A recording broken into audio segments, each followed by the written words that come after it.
coming up. Sometimes they help you a little bit. And then we make sure we hold them around with the towel works best. I don't like gloves. And then we just get to the base of the skull and we're all set. And then we're just gonna put the head in the cone and give them some lappy gas. So this is isoflurane.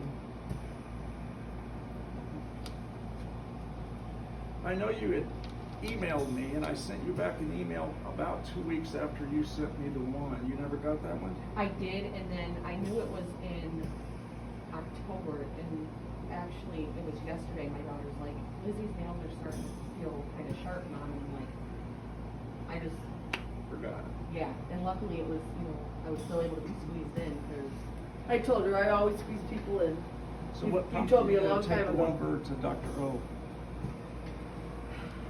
it's the only like bird vet in the area that I knew of, so I decided to take him there. She's never been there. And Just to take him in and get a checkup, or? he needed his nails done. Okay, so. When I picked him up from Terry, he needed his nails done because you hadn't been in town or something, and so he needed his nails done. They were bad, so I just took him there. And that's when she said he had So a heart one thing problem. led to another, and then it was a big bill. Yeah, she says he has cardiovascular disease and some other stuff going on, and I'm like, what? I don't normally listen to hearts, but we'll listen to this one and see if I can do it. But I've got other people I referred over there just because, I mean, she is a good vet, but they've come back with the same thing, that she diagnosed him with heart disease and she gave me 3 medications and said I need to be on them for life. And it's like, the reality is it's not so easy to give medicine every day for life.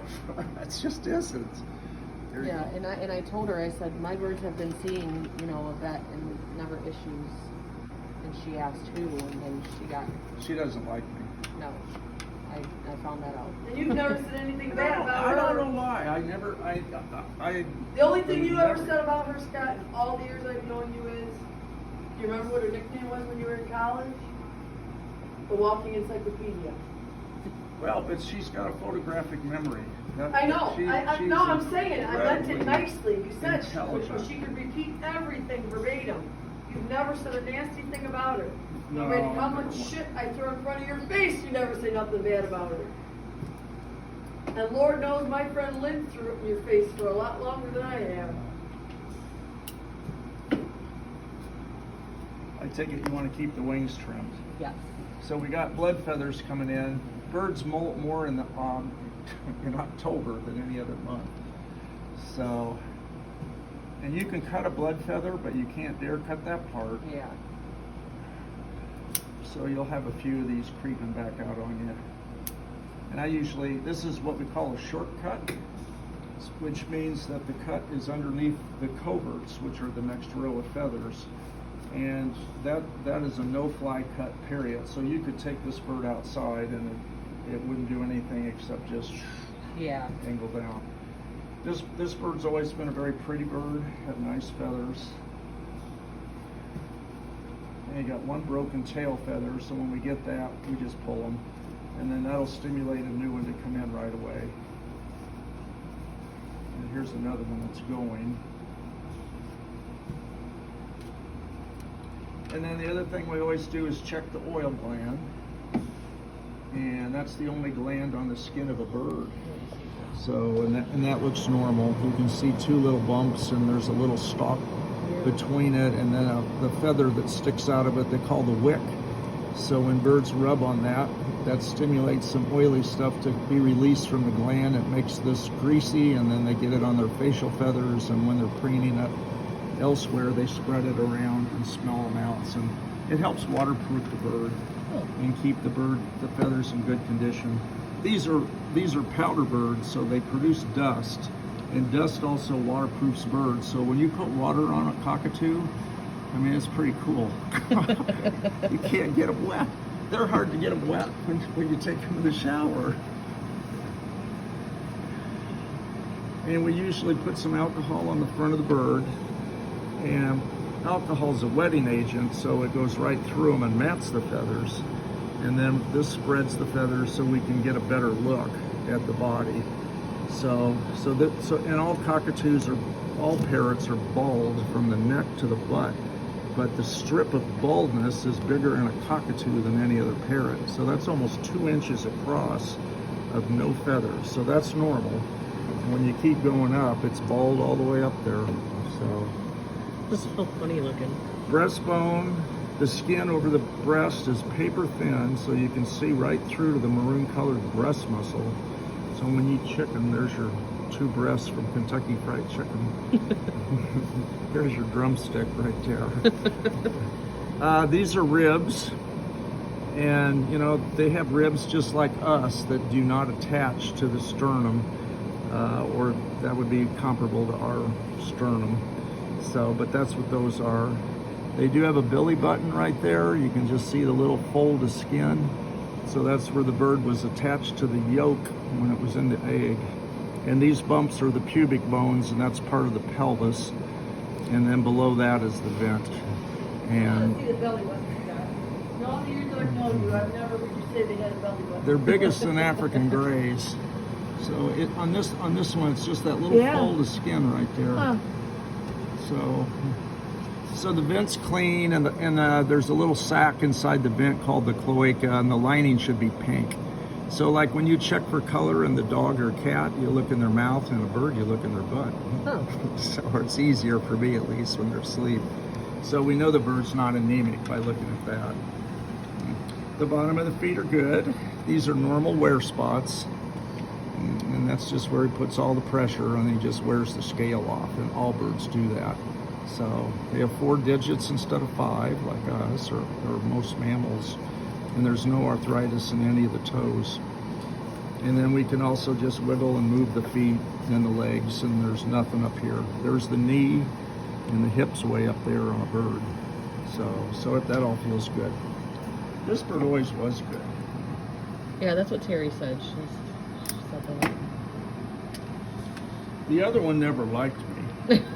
He don't like me either. Don't feel bad. They would catch that bird, and they never put him in carriers for me to get him. She would always walk in with it on its shoulder, and it would look at me, and then it would fly back into the house, and then we'd have to go corner it somewhere and grab it.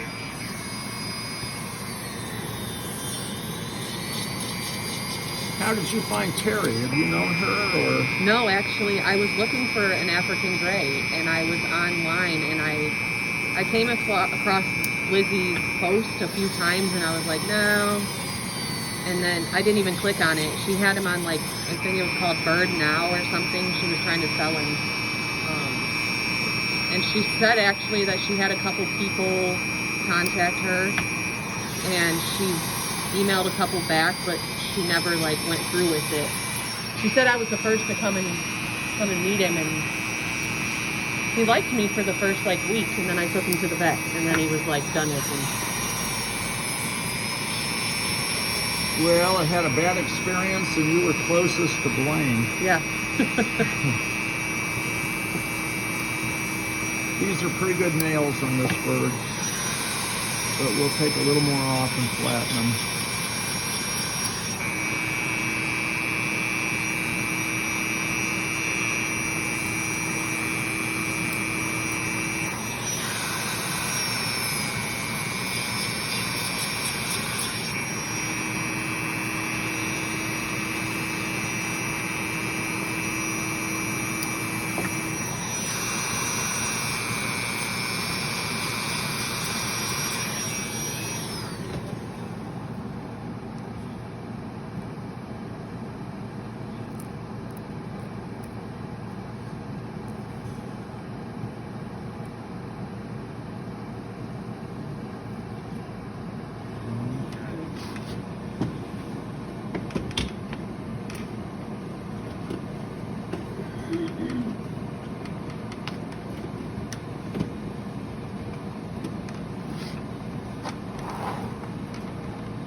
Huh?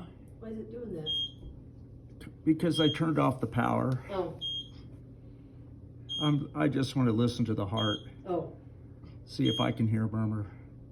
Well, I don't hear nothing on this one. And who did she say had the murmur? That one. Might have been who was just being a little peck about it. All right, the mouth's perfect. There's nothing bad in there. So you can see the windpipe behind the tongue. We used to have people that would bring birds in, and the complaint was he has a hole in his tongue.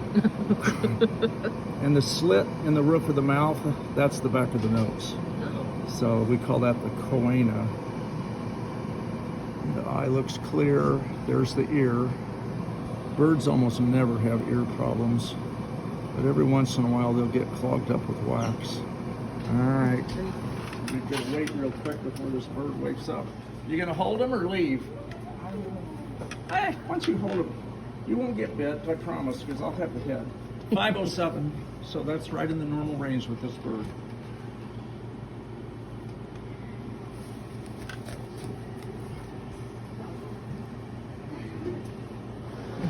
So what we're gonna do, we're gonna put the towel between your knees, close your knees, and then you hold right there on the top of the wing. That's good.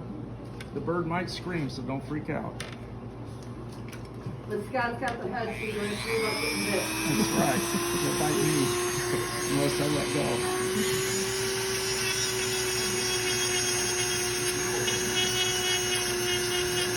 All the scale on the beak is normal. So when the beak grows, it does not grow just towards the edges. It actually pushes the old beak material to the surface.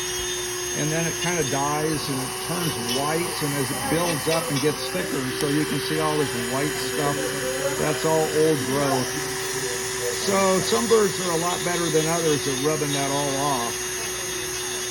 This bird's kind of lazy. Do you see the front of her beak, how it's like really flat right there? Oh, this part? Yeah, do you know what that's from? No, I don't think it is. I think it just looks that way because there's so much stuff Oh, here. okay. We'll see when we're done with it how it looks. Okay. So a big chunk came off, probably Yeah. from here to here, and eventually that it does loosen and fall off. Or some birds are really good at rubbing it off. Oh, so that's normal. Yeah. Okay. So that's A lot of people see this and freak out, but it's totally normal. So see underneath, there's your normal beak. The actual beak is only 1 millimeter thick. Oh. And all the beak is it's hardened skin. It's like our fingernail, but underneath the beak there's a bone. So it's just basically a hard covering over the bone. The bone in the bird's beak is like styrofoam. It's aerated and full of holes, and it's real lightweight. So if you, even with the Dremel, if you just kind of go a little bit too far, you'll hit blood and nerves real quick. But it's not that it's in the beak material, it's within the edge, the top of the bone. All right, I'm gonna take a little off the tip.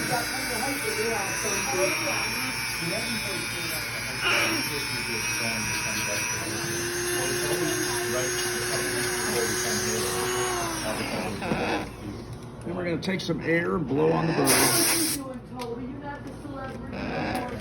She's starting to wake up. So did she give you these birds or did you buy them? I bought Blizzy, and then we kept in. I'm still in contact with her, and we kept in contact. And she was like, I'm amazed at how well he was doing and how good we were doing with him. So she offered me Noodle, Okay. which I love. They like each other? I can't remember if they got along or not. She never really had them close to each other. I let them out, but Blizzy's kind of a jerk, so. Scott, you got somebody's toenail stuck in a towel over here. Oh yeah. Hang on, I'll put this bird down. I got it.